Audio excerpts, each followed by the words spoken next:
Temwagala nkole security rats kale nonkomyeyo kansubire buli bulungi balamusizaako banya bali basebo kansubire buli bulungi abasajja bwe bawulidde security rats ne bakwata mu video baagala jijjayo naye akufumbireyo muto mfumbira abigere nkomyewo baagala jikwata mu jijjayo kino kitegedde dda kasitamba genti security rats so mutegeeze bannamwe mwenna abakyaliyo nti omukulu akomerwa nkubadde baagala jikwatamu mbategeeze nti nkomyewo njala muntu agengereyo seyo tabaisiro mutonu wa Karekyezi mukyala we Janet Kembabazi njala muntu agingira byokwerinda byonna na buli omu njala mubere careful nnyo and attentive ku video eno gyengenda okukola olwaleero eringi maze enzize na video ndala muntu agengereyo seyo tabaisiro mutonu wa Karekyezi famire yonna n'abantu mwenna abaagala kukola obuvuyo essaawa zino njagala mumpulirize bulungi nnyo sijja kubalwisa ndoza kantambuliro abasigala banaatusanga ekisookera ddala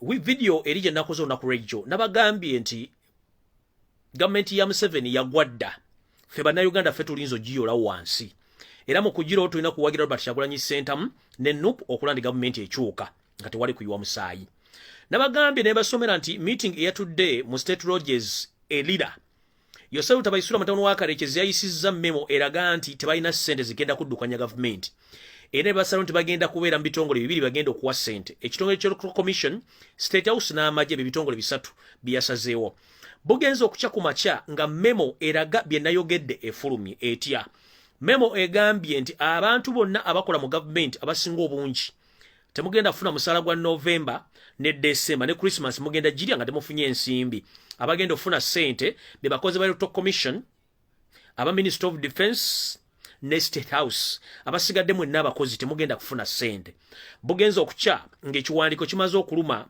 ku mukutu ogwabwe ogwa Natasha Broadcasting Service nga kitegeeza nti gavumenti tekyalina nsimbi zigenda kuddukanya mitendera gyayo gyonna egy'ebyenfuga kubanga tebakyalina ssente ne Matayo Kasajja n'avayo yennyini minisita w'ensimbi yagamba nti Uganda economy eri bulungi n'agamba Uganda economy kumbe bagikubye wansi ssente bazitutte bazimaze mu ggwanga njala tandika n'ensonga zino wammanga njala zibanyonyola bulungi naye before nga sinnabanyonyola bulungi njagala mbasomere message eno nabagamba tugenda tandika okukola profiling ku bantu bano ebasula naffe tutandika batambulirako General Editu Mwine and your colleagues, you think we don't know where you stay, but I can guarantee you that each and every body in the government, most especially those who think that they are untouchables, we know your addresses, we know where your kids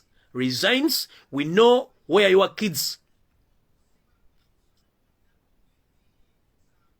go for shopping,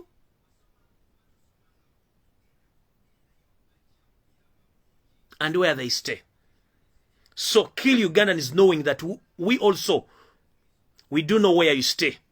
General Editu Mwine, you stay in Nakasero Road between Honorable Isaac Salam Musumba and the former 3rd Deputy Minister Henry Kajjubi. That's the address where you stay. You understand? Autumanyi wonkubulidde address wobeera. Ne mu kyalo kye ennyumba ziri eza Cunikex tuzimanyi we zibeera. Njala genda maaso. Right now, the state and the government of Yosefu Tabaisirwa, the son of Karekyezi, they're in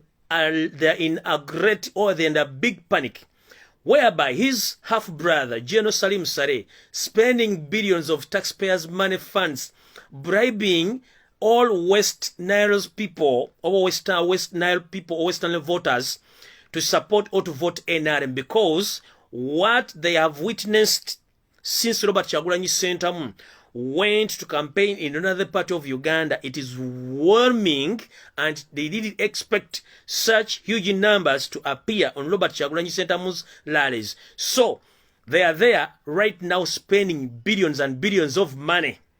They are trying to buy off all NUP candidates in northern Uganda.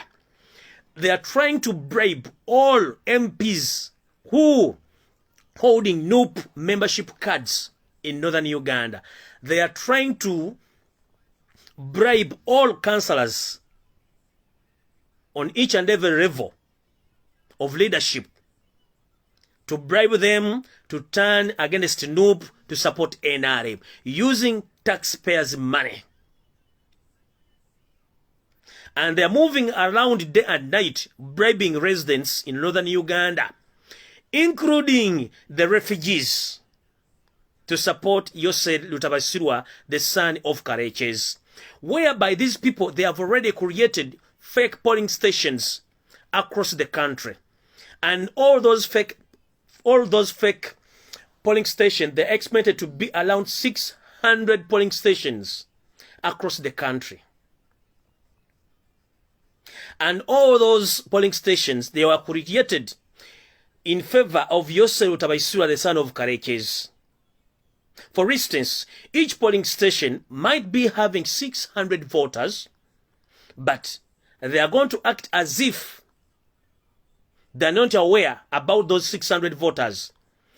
They will be giving 450 votes, and the rest will be divided between the so-called opposition parties, NUP, FDC, and other parties, and other independent.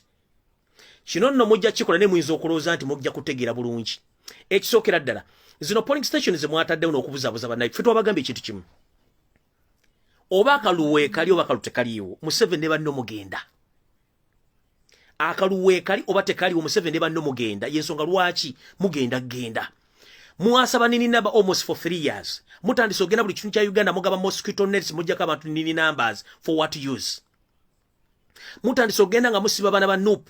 Imagine waliwo district in Western Uganda, returning officer wa district eyo yadidde najjamu candidate wa NUP n'alangira wa NRM mbu yayisemu ye MP mu kitundu ekyo wa NUP nabo disqualifying era mbu alinze kulayira. Such kind of nonsense must stop. Tetugenda bikkiriza bino. Already tukimanyi nti mwayagadde dde okubbako. Njagala kubuuza Chairman Electoral Commission. Someone webakama. For the first time in Uganda history, we have heard that the chairman of the Electoral Commission and the entire Electoral Commission, they have agreed to carry all the voters register to unknown destination in Europe. For what use? Are you going to verify those voters in European countries? For what? For what use? Chairman of Corona. Tufunya information nti mwadidde all voters register ezo mu Uganda muzitwala mu one of European countries. Since a confirming answer kuba nkyajidde nenga mind last elections bahakingira mu Ukraine. Mwagala tugamba nti mwatutte voters registers zonna ne muzitwala mu European countries kukola yoki. Kino kigenza mu history nti teri nsi yonna yali estuddeko voters registers zaayo ne zitwala mu ggwanga ddala. Mugenda ziverifyinga mugenda kukola yoki. Kati bwe mba mwatidde bagundi mwandibadde mwatubulira dda nti mwatidde ffe ggwanga tujja ddiza we tulyagala ne munaaleka nga mulinyalize mulisudde wali tugenda ddizaawo by all means. Kati bino byonna bimukola mumala biseera. Ntandise bwendo. Starting the end of this week and the beginning of next week, General George Akandwanaho Salim Sare, he is in connection with foreign refugees of the Somali origins or nationals who are already situated in parts of Kenya to be allowed to invade Uganda soon or later. They're expected to be in the number of almost 500,000 people of Somali nationals who are going to enter Uganda soon, either the end of this week or the beginning of next week. That's why last 3 weeks back, mwalaba abasumali, Ethiopia, Eritrea, abali balinde ku lubiri lwa Ssaabasajja Kabaka Mengo nga bali mu kwewandiisa babalinzo baggulira. Waita wiki bbiri Makerere ku university ne walabikayo ebibinja by'abagwira Ethiopia, abasumali, Eritrea abayingira mu ggwanga nga ne migration tetegedde abali mu kuwandiikibwa. Tetumanyi abantu bano muwandiika baaki era mubatwala ludda wa. Eggwanga mulifudde ne mugenda ditwala mu bintu bimwagala okukola, tetukyalina mateeka, tukola tutya? Bino nno bwe mbanga mutidde nga temukyasobola kufuna buwagizi mbanna Uganda, tujja babuuza refugee status ya Uganda eyimiridde etya? Ba refugee bamuyingiza during elections bazze kukola mulimu ki? UN bamanyi bali registered where? Era bafuna batya passport za Uganda, bafuna batya ennanga muntu za Uganda. Kino tugenda mugenda kuddamu okubuuza ebibuuzo bino ne answer mujja zituwa. Awo nno nsimbudde ngenze maaso. omwami omu omutabanya ngamba Yose Tabaisula mutano wa Kalekezi wakozesa ne Electoral Commission okuhackinga n'okukyusa results za Uganda ezivudde mu kulonda bamuyita Chris Lugali. Chris Lugali ono nno musajja nzala ya Rwanda naye nga atambula emirimu gye computer wizard Chris Lugali yono omu ku bantu Museveni bakozesa okuhackinga era y'omu ku bakozesa okuhackinga okuyambako obubbi obwali mu Zambia. Omwami ono abeera mu Uganda, abeera mu East Africa, niyo okusingira ddala bamukozesa nnyo okuhackinga obugulu mu Uganda. So whoever knows Chris Lugali is the chief leader of hacking on hacking in the computers of Uganda Electoral Commission in the favor of President Yoweri Kaguta Museveni by changing all the results from different points of different polling stations around Uganda in favor of Yose Tabaisula Mutawani wa Kalekezi. This guy is an IT expert and he is a hacker and he's serving a lot of IT companies around Uganda on behalf of Museveni.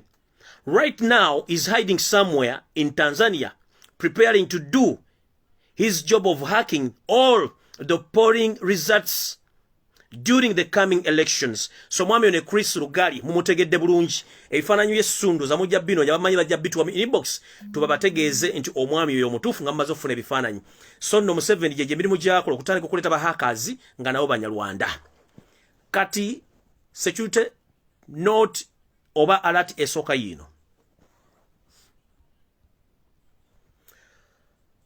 Mutegedde bulungi nnyo entambula gye tutambula mu Northern Party of Uganda. Yose Tabaisula mutano wa Kalekezi ayina enteekateeka namutaayiika ey'okwagala okulemesa Robert Kyagulanyi Ssentamu okumaliriza kampeni ye mu Northern Uganda. Akikoza atya?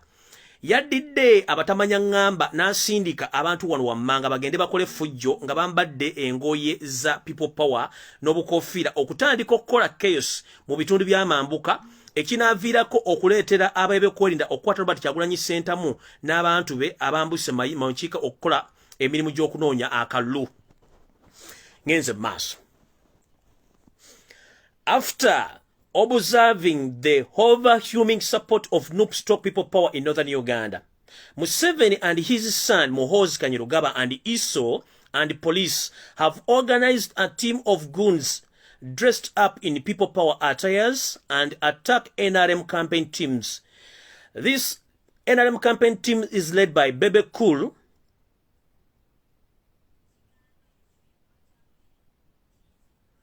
Catherine Kosasira, and others.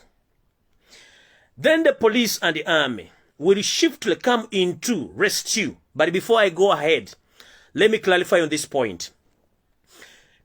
Yoweri Kaguta Museveni and his son Muhoozi plus ISO and the UPDF plus SFC, they have organized goons dressing up in People Power Stop Nup attires to cause chaos within NRM camps, and they will end up referring all those chaos that people who have invaded their camp, they are coming from Bobi Wine Kyagulanyi Ssentamu camp, so that they can open up cases against Robert Kyagulanyi Ssentamu to stop him, or even it can lead him to be arrested so that they can stop him from campaigning in the northern part of Uganda. Bino babikola nga besigama ku bintu batandise okuteekako kennyini. Nkiddamu bw'obanga oli mwana wa Nupu ng'oli mu Northern Uganda, mwegendereze nnyo omuntu gwe mutamanyi mu camp, oyo si wammwe. Omuntu yenna akwata ejjinja si wammwe. Omuntu yenna agezaako okulwana si wammwe. Mwalabye jjo batandise okupostinga bintu ku social media nga omwogezi wa Kampala City Council mbu yakubiddwa era yenna awandika ati abamukubye badde ba Nupu. That is the big example gye bagezaako okusiiga oba ekifaananyi kye bagezaako okusiiga. Nkiddamu Mukulu Kalumba eyo gy'onywera walagi oba gy'onywera amalwago oba olina muka musajja gwe wakwanye ne bakuba entoomizo n'ozimba amaaso kubanga tewabadde mu Northern Part of Uganda nga tukimanye mu Kampala balekamu bagoons abagenda okwambala engozi za People Power. Bw'oba wanywedde walagi wabadde wa muka musajja ne bakwana ne bakuba eŋŋuumizo tozissa ku People Power kubanga oli mukozi wa gavumenti amanyikiddwa nti mwazannyako n'omuzannyo ogumu okulowoozesa nti abakozi ba City Council bonna balwadde ba COVID baggale ekitebe. bobanga gomogezi wa Kampala City Council boba akola ekikolo ekyokuba nti bwekuba ne government okuga nti abakozi bonna ba City Council balwadde bu COVID-19 kati bino ebyokukuba eŋŋumi ng'oli mbwenzi bwade onywedde wala juwo nobiteeka people power ekyo kikyamu kino era kye bapulaninga mu North njagala kiddamu kyonna ekituukibwa ku Catherine Kusaasira Bebe Kulu Big Eye ono simanyi Olex Kisima Kalevo wa Keru n'abantu abalanga bakubye bagenda kuba bennyini beekubye mu bantu be basindisa okukola effujjo temuli wa Nuupu agenda kikola eyo security alert esooka so akavuyo konna mu 7 kopulaninga ne batabani bo konna kafu temujja kukwatamu ngenze maaso.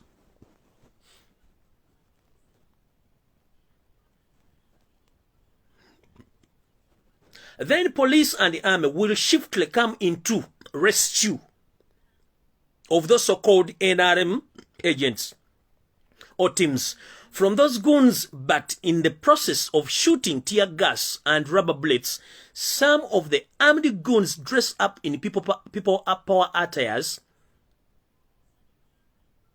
will be assassinated or shoot some members of NRM team.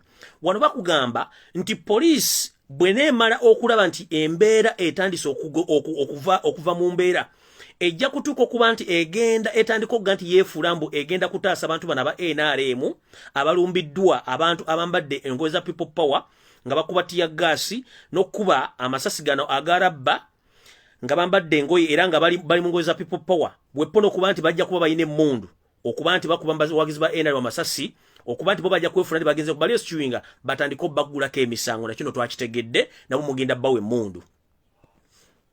Museveni Police Army and Counter-Terrorism Team will rush to Northern with helicopter to arrest Bobby Wine and airlift him to detention centers plus many people power team members who are to be detained in several places. Wano bakugamba nti kino ekikolwa kina kimaze okukolebwa. Museveni polisi ye n'amagye n'ekitongole kye kya polisi ekikwasaganya obutujju bajja kudduka okuva mu bitundu ebyetoolodde namu bajja kuva Kampala balinnye ennyonyi zibajje Kampala zibatwale zinoonye Robert Kyagulanyi Ssentamu wonna w'anaabaali zimuteeke mu nnyonyi zimusitule zimuggyeyo n'abamu ku members babateeke mu detention centers ezimu okuba nti babalemesa okuba nti baddamu okuba campaign mu bitundu eby'amambuka ga Uganda.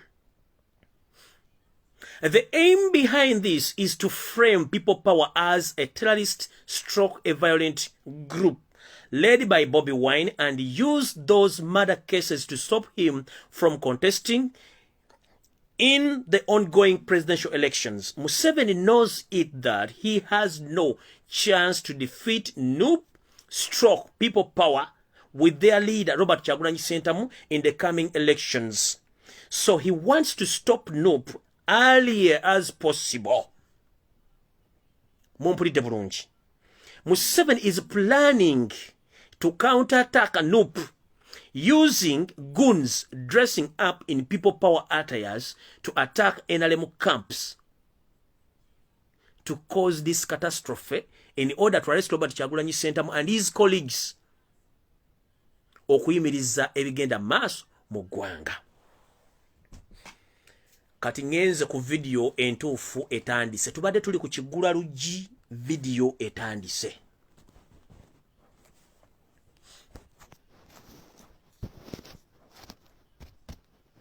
Sharing a video. All along, I've been yearning to inform Ugandans that Yoseri Lutabaisirwa and his colleagues or cronies, they are in Uganda, not purposely to lead us, but purposely to occupy Uganda, with their aim of taking over Uganda, Ugandans, and their properties. As we speak right now, the entire population of non-born Ugandans of the Rwanda origin in Chidam, as we speak now, the non-born Ugandans of Rwanda origins who are situated in each part of Uganda, Museveni has ordered all the military generals to equip all those Rwanda non-born Ugandans with guns and bullets in case there is any kind of forcefully change, whereby Museveni knows it exactly, like, come what may, is going to be defeated in elections. So last week I told you that Yosel Tabaisura, the son of Kalekes, is trying his best to allocate a lot of forces around Uganda to block any incoming forces and even internal forces, whereby he had started to put some forces in unacceptable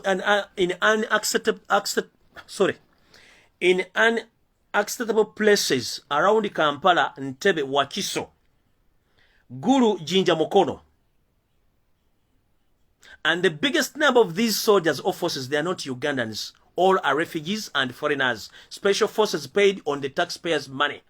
So, Yosel Tabaisirwa, he didn't end up with his plans.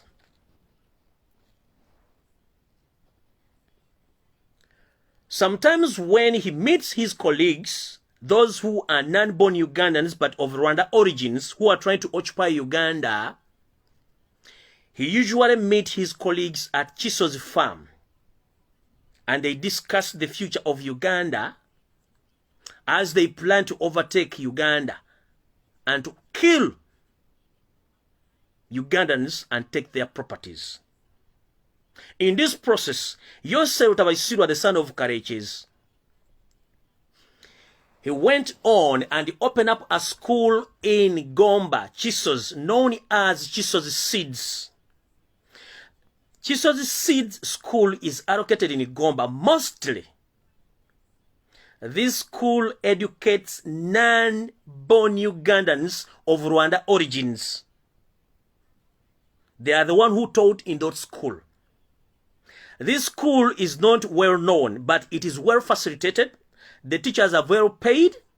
And after these kids or students, after they graduate from either from primary 1 to primary 7 or from primary 7 to senior 4, they are transferred to most expensive schools in Tanzania. Remember, Yosel Tabaisirwa, the son of Kalekes, also he owns some of the most expensive schools in Tanzania.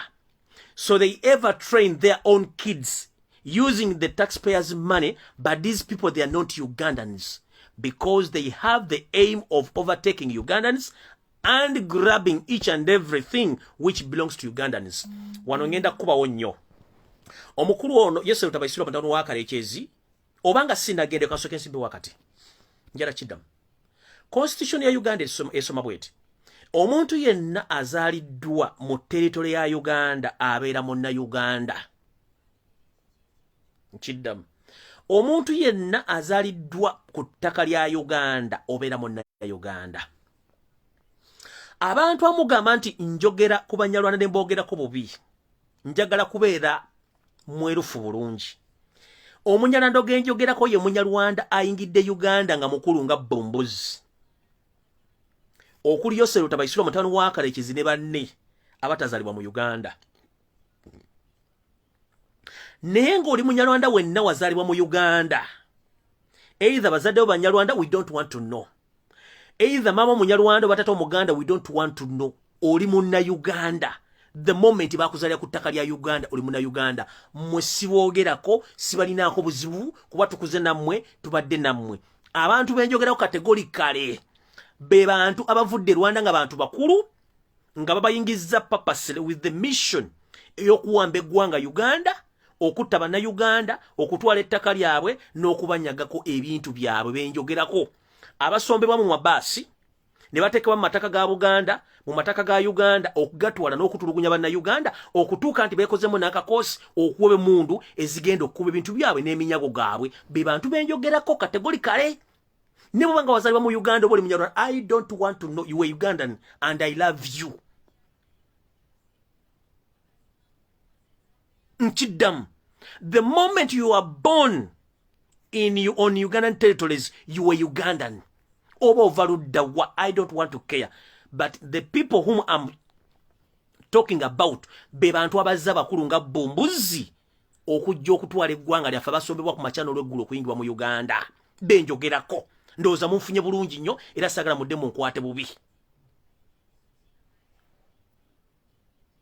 Oba oli munyarwanda ng'azaalibwa mu Uganda oli muganda wange nkwagala nnyo kuba constitution bwete bwesoma sikulinaako tabbu beninako tabbu be bano abanyarwanda abazze nga bakulu balina n'ebirevu okutandika okuwamba eggwanga lyaffe misana okutta bannayuganda benjogerako but the rest oba bakuzalira ku boda yawa oba oli sirina buzibu naawe oli munnayuganda ekyo kiti kinkwatako era tobabaddemu tukuze nammwe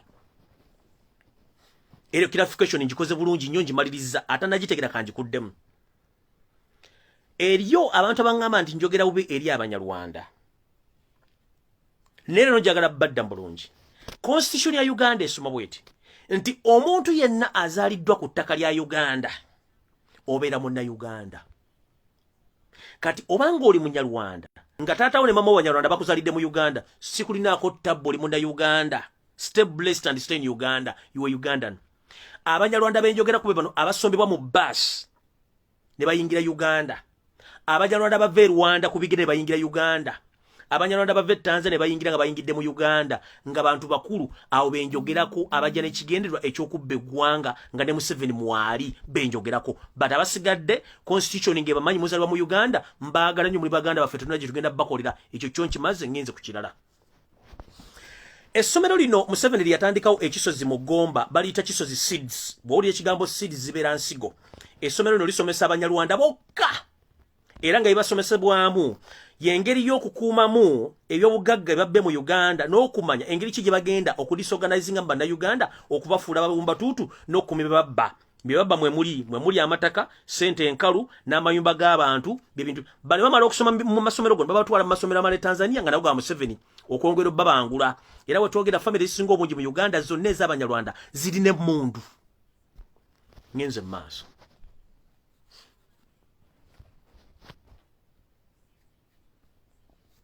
Waliwo ekintu kyenjagala mutegeere. There is a conspiracy theory which is taking place right now in Uganda. I'm not so certain about this issue, but let me put it clear here. Buli muntu aneeronderawo kyayagala oba kituufu oba si kituufu. But according to reliable sources which I got 2 weeks back, and I've been monitoring this information about Yosef Tabaisura, the son of Red Kareches, there is information which states that the Museveni we see currently is not the Museveni we know. Nchiddam. Waliwo ebigambo ebitambula mu society fe tubita conspiracy theory n'ebiseera bisinga bituuka ne bituukirira. Waliwo ekigambibwa nti Museveni aliwo kati si ye Museveni oligino. Nze nkyabinoonyerezaako naye njagala bawako points 2 nabagambako nti Museveni bajja tuuka okumubika oba Museveni ajja tuuka okufa nga temutegedde nti yafudde era tugende bafuge emyaka ejjula nga temumanyi Museveni yafadda nga balina Museveni gwe babalaga. Kati njagala muggula amaaso gammwe focus ku Museveni gwe mubadde mulaba. 1 waliwo Museveni alabika olumu nga mutono nnyo mukovvu era nga mukadde nnyo oyo gyali. Niwabeerawo Museveni addemu okulabika nga Museveni munene agezze anyirira ng'atambula mugumu era ng'ayogeza maanyi oyo Museveni gyali. Kati njagala reflecting mu kuba Museveni baana babiri kuba naye nkozi okunoonyereza kwange. Museveni olumu gwe batulaga amawulire nga mukovvu nnyo era ng'alabika bubi oyo gyali. Ne Museveni addamu okuvaayo nga munene alabika bulungi nnyo era ng'atambuza maanyi n'oyo waali. Kati waliwo Museveni aba. Kati information eno mu conspiracy theory batugamba bati nti bandibanga bano abayaayi bakoloningayo Museveni omulala ne bamutuninga eddoboozi nga Museveni n'ebikolwa bye ng'ebya Museveni. Era waliwo conspiracy theory etambula ku mutanda waffe. Bw'ogubira conspiracy theory etambula ku mutanda waffe neno gye mbagamba koti Yosef Tabaisura mutamu wa Kareches tutandika okuteekawo question mark ennene tubuuze ekituufu government ya Yosef Tabaisura mutamu wa Kareches yakoloningayo Museveni omulago tamanyi.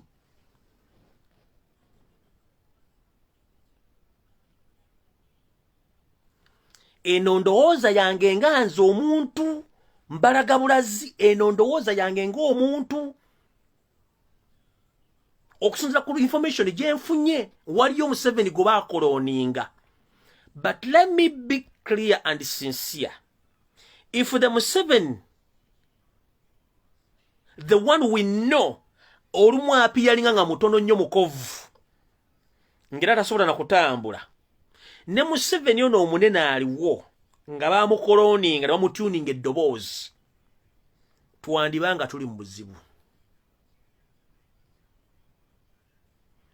Remember conspiracy theory, olumwe bantuufu olumwe bankyamu, naye nno yendowooza nge gye mbawadde nammwe mwetunuulire mutusobe Museveni gwe mbadde muzze mulaba. Waliwo Museveni omukovu ennyo era ng'alabika bubi, ne wayitawo ennaku ntono Museveni omulala avaayo nga munene bulungi nnyo ayogeza maanyi, nange ne bimpaamu zungulu. Kati saagala bagamba, nange mbagambye mutune mwetegereza abantu ababiri mujja kulondako ani yaani.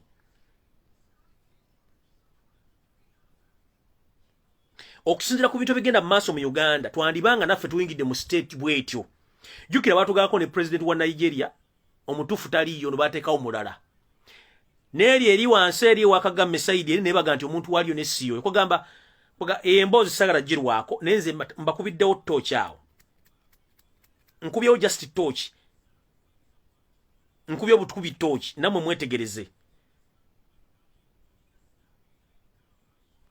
Nkubyewo bukubi torch awo namwe mwerowoleze nga mmwe sibagambe nti kino kyemba mbaga endowooza yange okusinzira ku ndaba gye ndaba. Ne nammwe mudde mwetegereze ebifaananyi byayo seeri oli n'ono. Olumu abeera mukovu nnyo, olumu ono munene. Nge eno reliable source gye mbagamba empadde bino oba gye nzijjako enswera zange zino ez'oku kisenge, nange bwe mpadde ne nkola okunoonyeza nange ne neekkaanya. Naye Katonda yekka y'amanyi. Tugende mu maaso. Tugende mu maaso.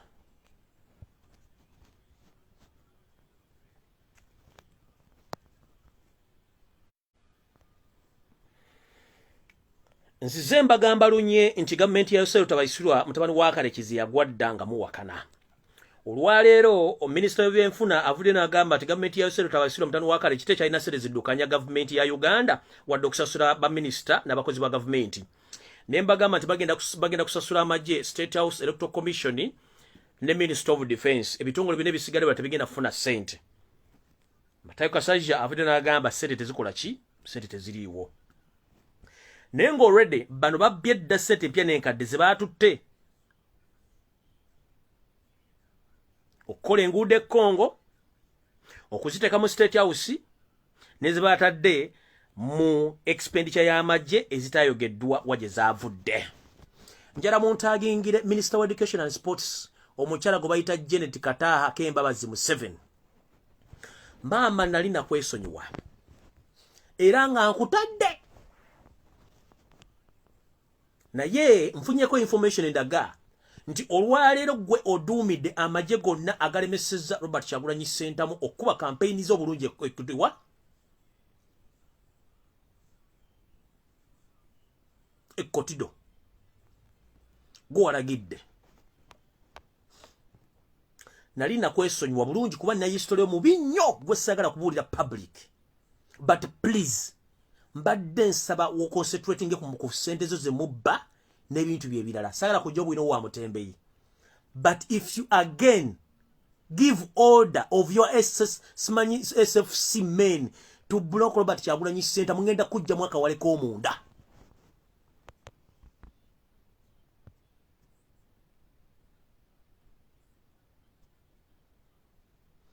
The reason as to why you block Robert Kyagulanyi Ssentamu okubeera mu district okuba campaign, you knew exactly business z'okola yeyo. Obadde minister we Karamoja almost for 10 years. You discovered gold. Companies zonna ezisima gold mu Karamoja zonna zizo. Bantu bano bali mbwavu mwabadisaminga ne bajjamu emmundu n'ente zaabwe ne muzibba ne mbafuula baavu. kati olwokuba okitege Robert Kyagulanyi Ssentamu agenda mbakala moja bagambe nti muli mu bwavu naye ng'omuntu wababba si munna Uganda ate nga bananyiri kampu isimayo golodi kogwe koyiwe amajega SFC na buli kimuga lemese Robert Kyagulanyi Ssentamu ogenda okukoleyo campaign n'okugerako mu kibuga okwogerako n'abantu mumutadde almost ne program tekyalina value ng'abantu bagivuddeko dda mukyala Kembabazi Janet nze ndowooza wandibadde ofanye okufumba akatogo ka bbaawo ebinyeebwa bisekule n'obumonde bw'omumusekulira awuute kubanga takyalina menu gyali antuufu yasigala kuwuuta wandibadde oconcentrating nnyo ku immune ne nutrition ya musajjawo before is too late otherwise politics mwesonyiva mazina g'enkima gana amazina goyingira mu makyamu nnyo nze nja kukwambula mwaka wale nkateekebwa kubanga sikyalina muntu gwentya oganya Robert Kyagulanyi Ssentamu kubanga okimanyi kampuni zonna ezisima golodi n'ezabba ente zonna ekkalamojja zizo obubbi buno bwe njagala okukubuuza mukyala Janet oyambala empale mmeka ku mubiri gwo olya essuwaani mmeka ez'emmere era osula mu bitanda bimeka oyambala nnika mmeka ku mubiri gwo osula mu bitanda bimeka era essuwaani z'emmere olya mmeka gwe omukazi omukulu alina n'envi noba nga tosobola kulumirwako baana ba Uganda for a minute ne mubba eggwanga from Monday up to Friday okulikaliza abakalamoja mwababako ente zaabwe zonna golodi mumubbye mumutwala misana ne mutuuka basibira mu busibe nga temwagala muntu agenda abuuse bantu bano mukyala Janet njala kubuuza ekibuuzo kimu bira ebibuuzo bibiri era nga njagala bwe kiba kisoboka bakwate tubadde wano mu COVID-19 gwe kennyini ng'oli mu kuleekaana weefudde kaleekezi nga mukoddomewo taata wa bbaawo Yosef Tabaisirwa mutano wa kaleekezi ng'oyogera nnyo ku bintu bya education amasomero bagaggulawo tebagaggulawo bagulire TV bagulire radio maama sente government budget parliament nefulumya billions and billions of money ku telefayina ze mwali mwina okuwa buli family erimu abaana basoma ne radio sets obe mito gya radio mwalina okuwa buli family ey'omwana asoma batandika okufuna communication n'ebyokusoma kati maama Janet Kataha Museveni twagala obulire Uganda billions amakumi abiri ezali ezogula radio sets eza buli mwana agifune mu Uganda sente zino zaalaze ludda wa gwe Minister of Education and Sports sente zino bazisayiningira gwe 520 billion Ugandan shillings eza radio ezalina okuwa abaana abali bayira bino okubeera waka nga tebasoma bawulirize okufuna message okuva ku ma radio sente zino Janet Kataha Museveni ne PS mwabye sente zino ne muzibuzaawo akakiiko akalondoola ebikolebwa mu Minister of Education kagenzo tuuka mu assembling plant zammwe zemaga nti zikola radio nga waliyo emitwe gya radio gumu 2 3 4 ngate emitwe gya radio gino gya shippingiddwa oba gyayingiziddwa mu Uganda n'ekitongole ekitambuza ebitereke n'amabaluwa kibayita DHL kitegeeza olunaku lwe mwatandika okufera miliyoni zino 2 mwazimba warehouse kyammwe ne muteekamu ebintu ebisikiriza abantu okulwesa nti mulina kampuni ekola radio mu Uganda era ne mugenda okulambula nga mulimu abachina ba mafia ne banna Uganda abawumba tutu be mwatwalayo abambadde obukaaya n'obugoye obulaga nti ba kampuni y'abachina ezikola radio ne muyita amawuli ne gakwata nga buli munna Uganda mufudde mbwa ina radio gyakolaawo gyakanika kumbe mwali mufera bantu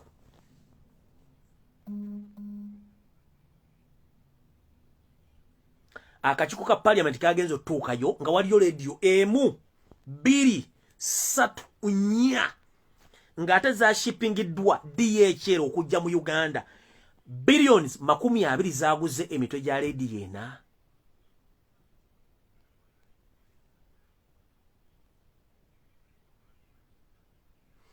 Janet Kembabazi, do you copy? Why do you cheat on Ugandans? As if you wear tons of knickers in your body.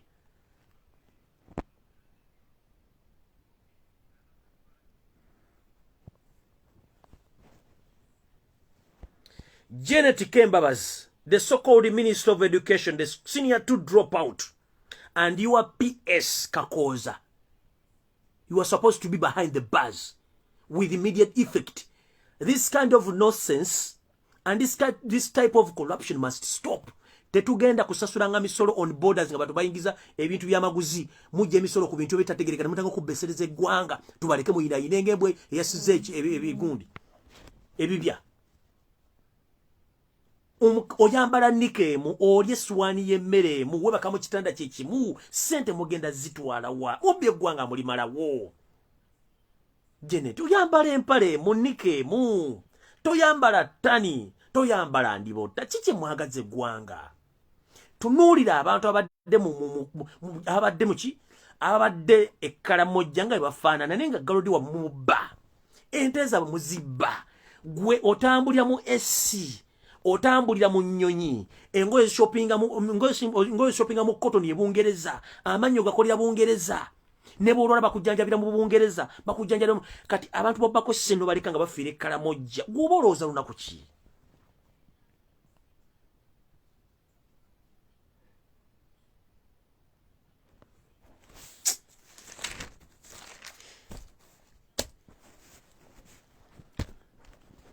Mama obubbi bukula okula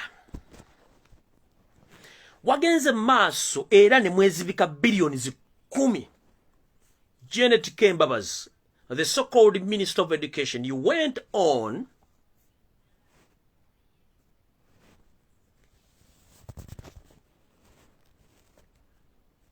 conniving with the PS, Mr. Kakoza. Also, you siphoned the 10 billion Ugandan shillings of TV sets which were supposed to give to each and every family which had students who were ready to get notes from the Minister of Education or from others from their schools. Sente za TV mwazijewa. Mwazitutewa. Bilioni 10 ezali eza TV ezali n'okuweebwa abantu mu biseera bya COVID-19 gwe ne PS wo sente zino mwazitutewa kiba kitegeeza within 3 months gwe mu ministry mu bya billions eziwera 30 nga teziriiko mbalirira.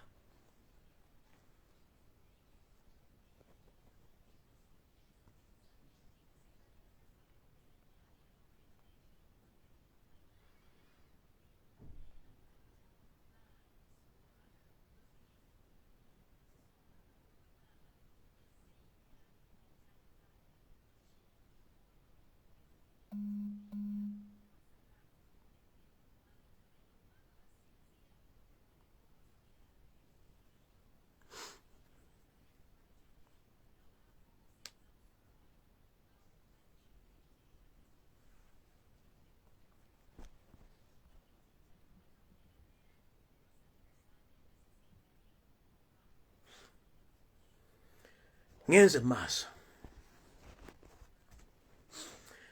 Yoseri lutabayisirwa tibahaburwa the son of Kareches. You've been lying to Ugandans almost for 40 years, promising them empty wishes. Up to now, you are continuing wishing them empty wishes because you feel the heat from Robert Kyagulanyi Ssentamu.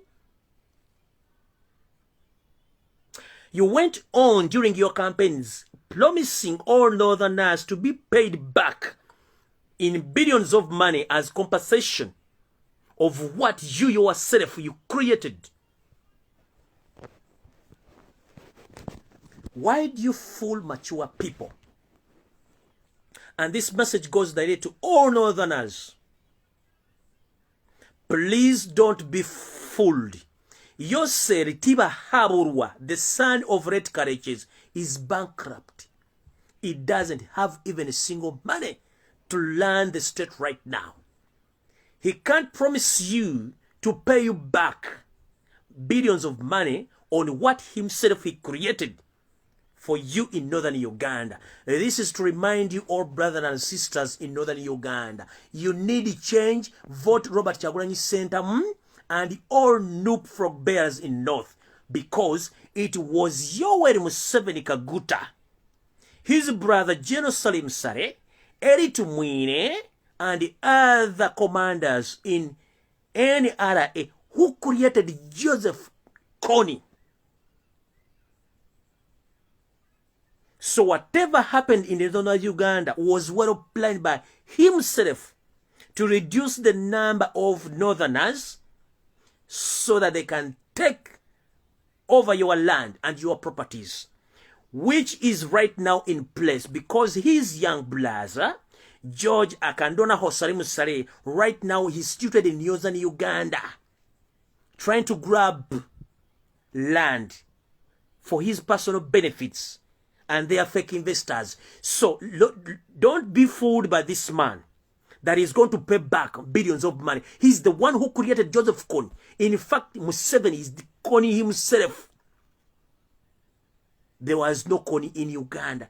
It is Museveni who created that group, labor group to torture and kill northerners. So how dare he came back after 40 years, claiming that when you vote him again in the office, he's going to pay you back in the return of each and everything you lost during the guerrilla war, which himself he created. He went on to lie in other districts that is going to do the same. Don't be fooled, because himself, he was Alice Lakwena.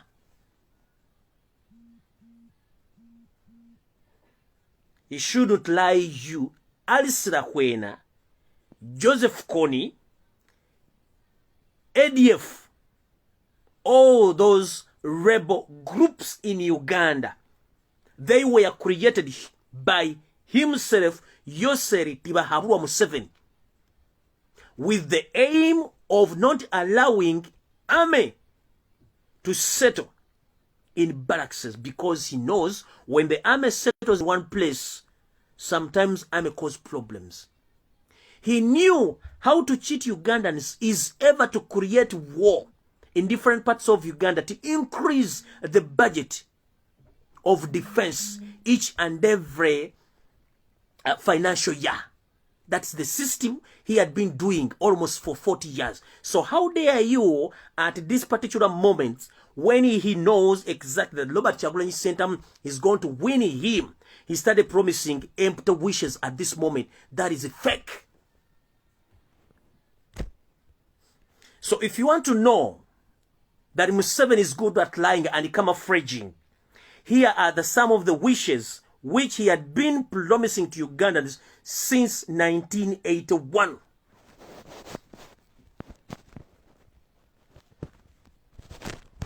In 1981, he said Obote rigged the elections.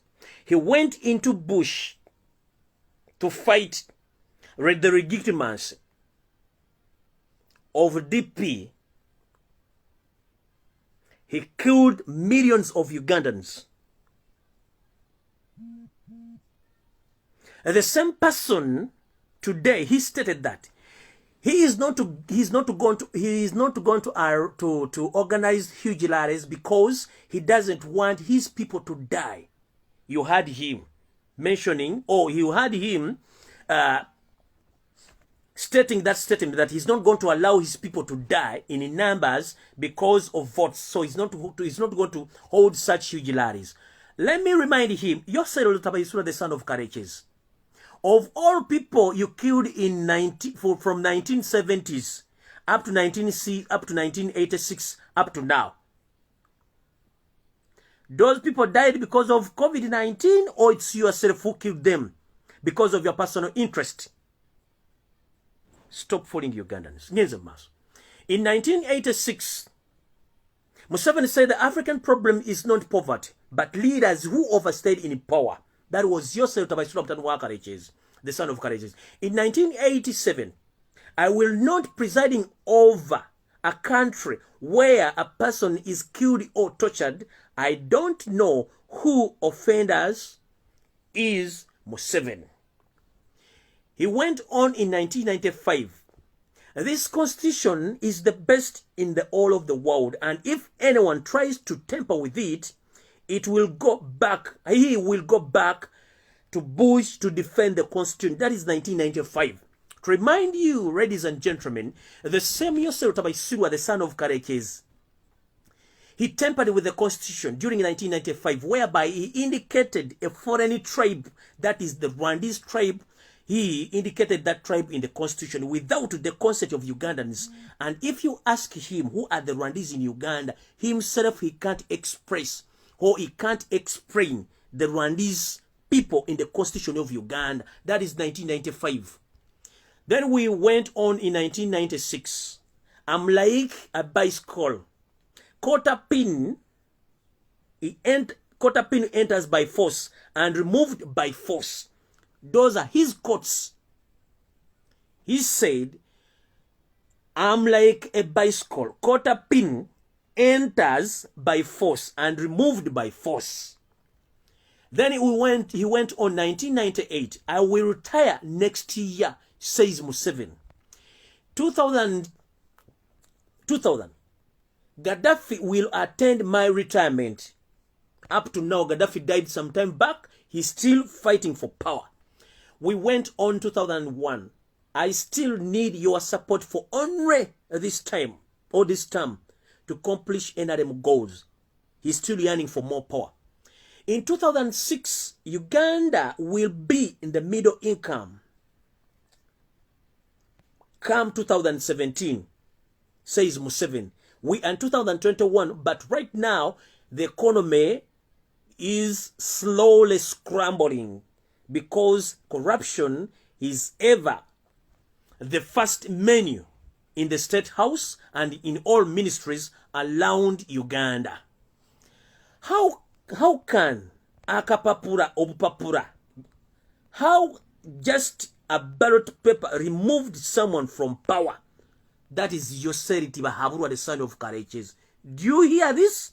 Do you copy? Nyenze mas. 2011. I don't need votes because I have army and the money. That is Yoseri Tibahaburwa, the son of Karekezi.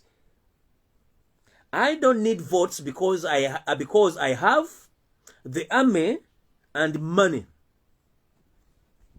2014, I don't work for Ugandans. I work for myself, my grandkids. That is Museveni.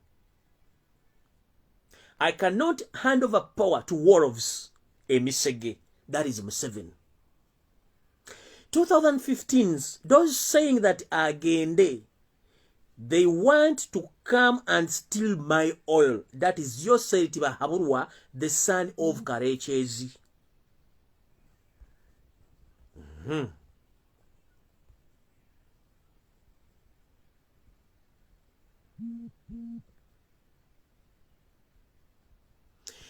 2016, I will smash anyone trying to joke around with my throne. That is Museveni. Remember, I've been informing all Ugandans from different parts of Uganda that Museveni is not leading Uganda as a president.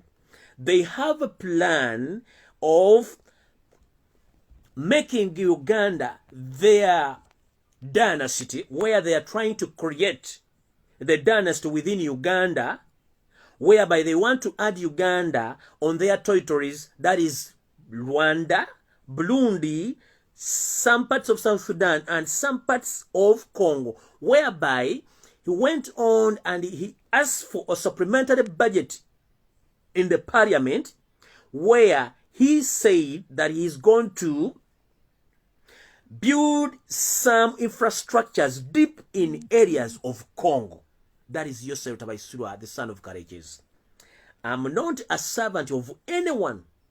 I'm a freedom fighter, fighting for my freedom and what I believe in. Arrest those pigs who are killing Ugandans. Who are those pigs, if I may ask? One question. Yosef Tabaisirwa, the son of Karekezi. Who holds the gun in Uganda? Who holds guns in Uganda? It's SSFC, the army you own, UPDF, military, and prison.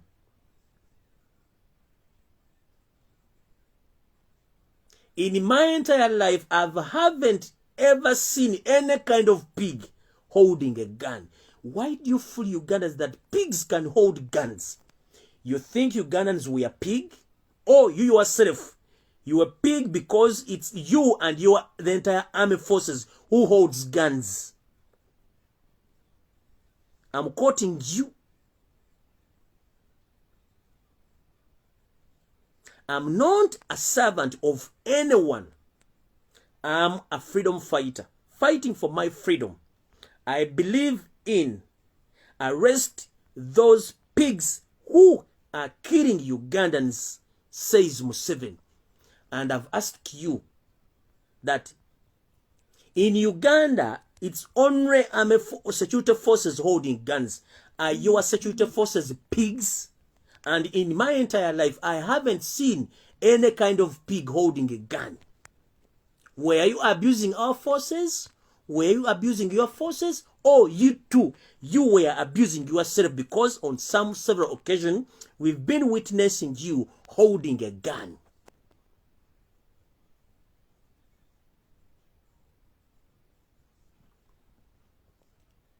In 2017, the Constitution is barring me from developing Uganda. Let's amend it.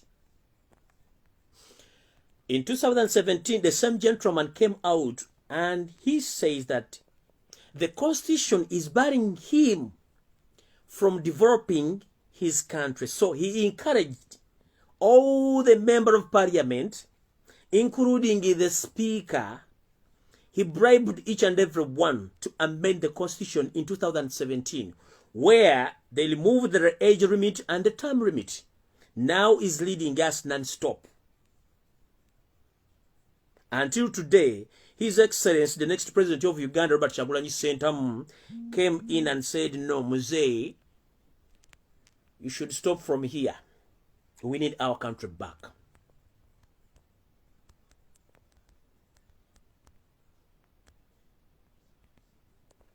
You went on empty promises, whereby you said that you are going to give sanitary pads to all teenage girls in Uganda. But time went on, you came out, you said there is no money for menstrual pads for girls. You yourself, it's you promised all Ugandans, mostly girls of the teenage age, that are going to be given out menstrual pads all over the country. But the same person, you yourself, came out and said, there is no money for menstrual pads for all girls in Uganda. Who is lying who and who is fooling who? 2019. You say that the economy of Uganda is growing on the high speed. But unfortunately, your financial minister, Matayo Kashaija, said that the economy is pure. That sign, or that's that sign which Matayo Kashaija showed all Ugandans that the economy is on high peak. Nowadays or today, he came out, he said that he doesn't have a single coin to run the government. And you decided to send the memo to all workers in different areas in all ministries to be trimmed so that you can manage the financial crisis in your government. Mr. Museveni, please behave maturely and count us knowledge, whereby during the day you tell us other stories, at night you tell us other stories. Please, we are mature people, we have families, we have relatives, we are above 18. Stop fooling Ugandans. It's your financial minister who said the economy is on a high peak. And he came out and said that the economy is pew. 2 days back, he said that he doesn't have even a single coin which can run the country. You yourself, you ordered him to order all the permanent secretaries to trim some public employees from all ministries so that you can manage the financial crisis in Uganda. Stop fooling Ugandans. We shall smash everyone threatening my father's throne. Bachwes are indomitable farmers, LDU turns against generals. It's you yourself came out. You said you will smash everyone threatening. Oh, this was the court of your son. The lunatic son came out. He said that he will smash each and every person threatening his father's throne. The Chwes are indomitable farmers. LDU turned against generals. So mutabani wo muguwe ddalu yavaayo muguwe ensimbu n'agamba ajja kwa tukutta buli omu agezaako okutiisatiisa okujja kitaawe ku ntebe yammwe ey'Obwakabaka gye mwafuna oba muli balangira oba baizziroobwe simanyi kubanga teri mulangira gwa nsimbu teri mulangira anywa ne yeefukira ate nga teri mukulembeze mu Uganda lyaguddeko ddalu n'abanga avuga Uganda bulungi kubanga nzijukira Museveni gwe kennyini baakutwalako Ukraine ng'ogudde ddalu Obote ye kennyini yali mukama wo menta we yakutwalako era shanga ogudde ddalu kati like a father like a son ate muyina ebintu bingi ebibatambulirako kati if wagwako eddalu you ran mad some time back during Obote's regime and you were airlifted up to Ukraine for further treatment on your mental case. Your son is a lunatic agwensimbu. Anyo mwenge ne yefukira. Tulina ekizibu ky'amaanyi. Comes 2020. Every worker should contribute 10K to fight coronavirus. This is to remind you, Mr. Yosef Tabaisura, the son of Karekes. You came out with all forces. You ordered the parliament to pass the supplementary budget of billions and billions of money to tackle COVID-19, whereby even the international aid organization, they donated billions of money into Ugandan's economy to fight COVID-19. So now we are telling Ugandans that every Ugandan worker should contribute 10K to fight coronavirus. Who is fooling who? 2 days back, you said that Red Cross is officially closing its service or its services of burying all the dead corpses of COVID-19. So if you're ordering Red Cross to close all its services of burying dead corpses of COVID-19, that means the country is in dilemma economically.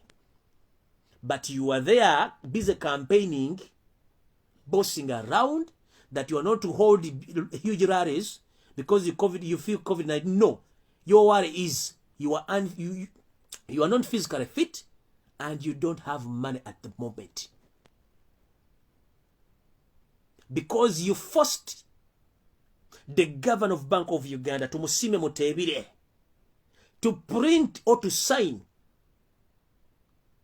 on the printed currencies which were already printed in the State House. Tumusime Mutebire said that I'm going to keep my dignity.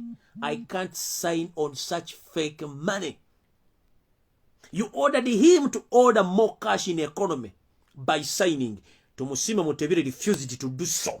That's why the economy is crumbling. That's why each and everything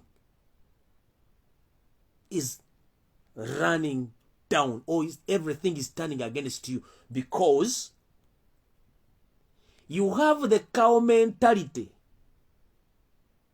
of running the nation as if you are keeping cattle or cows. Remember the time when you came out of the bush. It's the Ugandan citizen, the senior citizen, who taught you what to do. To run the economy, to run the country. They taught you the dress code as a leader. Even they went on to teach you how to use a spoon and a fork. And they went on to teach you the table manners. But you ended up assassinating each and every person who taught you the system. You're now campaigning, say that all those people who are campaigning against you, they are amateurs in politics. Remember, some 35 years back, you were more than an amateur. You were ignorant about politics. You were ignorant about leadership. You were ignorant about management, whereby you brought in senior citizens who had experience in leading and managing the nations, who helped you in each and every field to reorganize the government. Rest in peace, comrades. They did a great job. They taught you table manners, how to use a spoon, and a fork, the dress code. But you ended up killing all of them because you thought that you've reached, that you are going to lose Ugandans until you are death. Mister, this is to remind you, we are Ugandans. We are not foreigners. We shall fight to reclaim back our nation. That is the message. Bullet or ballot, you must live by all means. Remember, the first day you stepped your foot in the State House in Tebe. No, you remember the first foot you stepped in the State House in Tebe and in Nakasero. Remember your dressing code. Remember your behaviors.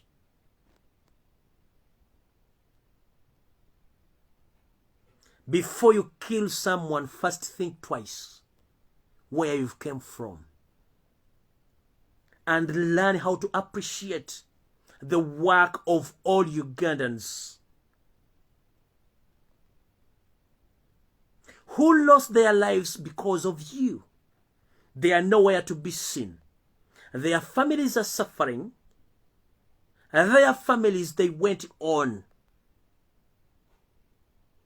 to be asylum seeker in foreign countries. They are suffering because of you. But you are still keeping on, squeezing yourself on Ugandans because you feel you are not satisfied with each and everything you got.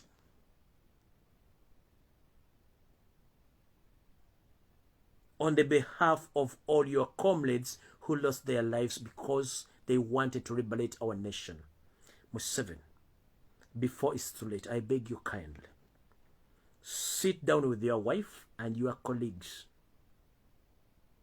Think twice before you make long decisions. You've gained each and everything you wanted in life. You have money. You have properties. You have kids. You have grandkids.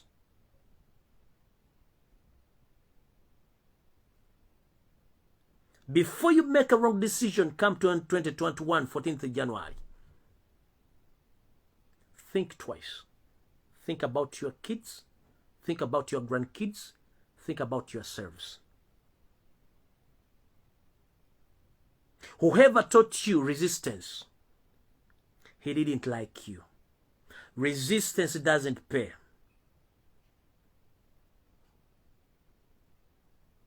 And stop killing Ugandans.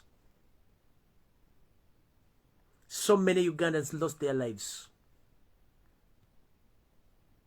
Their families are still looking for their graveyards. They are nowhere to be seen because of you.